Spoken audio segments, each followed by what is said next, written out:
Nick J. Barrett, and this whole piece is in answer to a question that I got regarding how do I control the soft light that you're seeing now that I've managed to replicate without using a softbox that would literally cost you upwards of $300 for the size that I'm using to achieve this kind of nice soft look.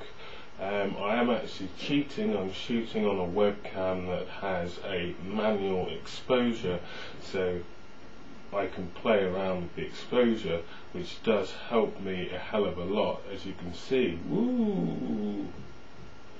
So that helps a hell of a lot. That helps me control the light.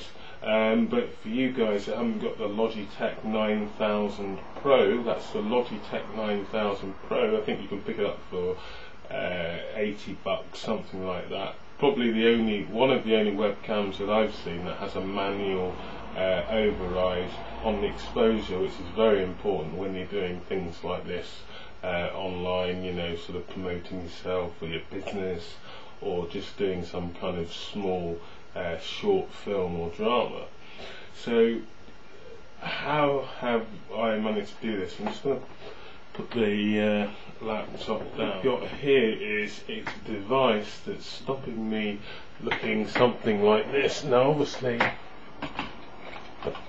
it wouldn't look exactly like that because I would take the exposure down. You know, it would still look something like that, but you know, it isn't too bad for this kind of shot. There's a lot of headroom, nice white wall. It's kind of, you know, if one took the shadow out of the picture, it wouldn't be too bad if it was kind of, if it wasn't a sort of straightforward interview, if it was something that was a bit arty. Obviously for a natural look that doesn't have it. We've got the 500 watt work lamp, which is basically, that's a nice smooth pan. So as you can see, it's just a wooden frame with some shower curtain, as you can see that, stretched over the frame. You can, you know, a 4x4 frame is big enough. That's big enough to get a soft light on the face. I was just being greedy. But this is the first method of how to sort of control the light, and that's just to bounce the light into something white. So it bounces into something and then bounces soft light back through the material, which is going to make the light even softer.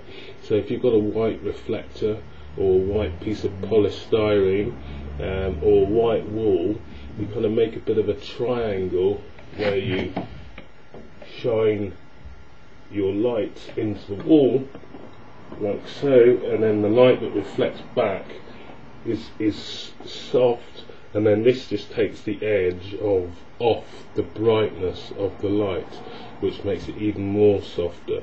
So that then when I'm sat on this side like this, you'll get a really nice soft light. And how you would control that is basically by moving this further away from the bouncing area. So if I move it to there and have that there, now the light coming back is going to be a lot softer, because this initial light, the light source, which is now this wall, is a lot, there's not so much intensity there. I mean, you can create a very nice soft light just from bouncing off a reflector or bouncing off the wall, and me being here, that would create a nice soft light. But having this extra layer really does give the light a nice softness. But I was cheating, because what we were actually doing was, turn this round, what we were doing was we were actually going straight through, like so, in order to give full intensity. So what you really do in that situation, see whether that's alright, what you would normally do in that kind of situation is that you could either hang another piece of material like this between this and the light, although this is alright because it's a safe distance from the light. This will burn if it kind of gets too close to the light, or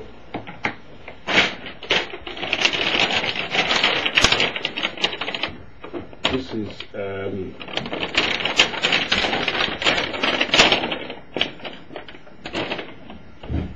is heat-proof gel. This is what we use in the real film industry, and this basically turns a warm artificial light to the same colour as daylight. Well, you can get what's called ND, which is called neutral density, and it's basically the same as a pair of sunglasses. When you put a pair of sunglasses on, you basically everything's darker, but your eyes adjust to the darkness in order so everything feels normal again, and that's how you're supposed to use these. But when you get the same stuff in gel form that you put over the lights, all it does is it cuts the light down by stepped amount, ND3 and ND9, ND9 being 3 stops. So basically, if you don't open the camera to accommodate for the light that's being lost, you end up with a darker image or a darker light. So basically, by putting that over your light like that, as you can see, it's made it a lot darker. So that's how you control the lights, or any lights really, is you and you can get these from any lighting company, any professional lighting company. Just do a Google search, and I think a square meter it's sold by, a square meter of ND or neutral density, or the actual proper heat-proof version of this, which is called F1 or F2 or F3, or it's called something else as well. This, in terms of ND, this isn't ND, but it's the same stuff made out of, and this would cost you about $6 per square meter. So I hope that was kind of clear. But for now, what I would do is kind of either bounce the light and then walk the light away from the area that it's bouncing onto, so that it's not so bright and doesn't have so much intensity by the time it comes back and hits this, or for now, just pan it off, just pan it towards, pan it off away from the light source like that, away from here, so that you've got less intensity coming through. This is still illuminated, but it's being illuminated from the spill that comes out of the peripheral edge of this light. But I'm still getting enough light on my face. So as you can see there, just turning the light off, if that's the light there, and that's the frame there, all I've done is turn the light off this way a little bit, so the light's kind of shooting over that way a bit as opposed to coming through, so it's just kind of, all I'm getting is the edge of the light, the edge of seeing the edge of the brightness, so I'm not getting the full whack. Does that change the quality of the light? Yes, it does. As you can see, this area now is much more defined because the area that's been illuminated is smaller on this sheet. Obviously, the bigger the area, the bigger the bigger the light source, the softer the light will be, because it will wrap around anywhere that could create a shadow.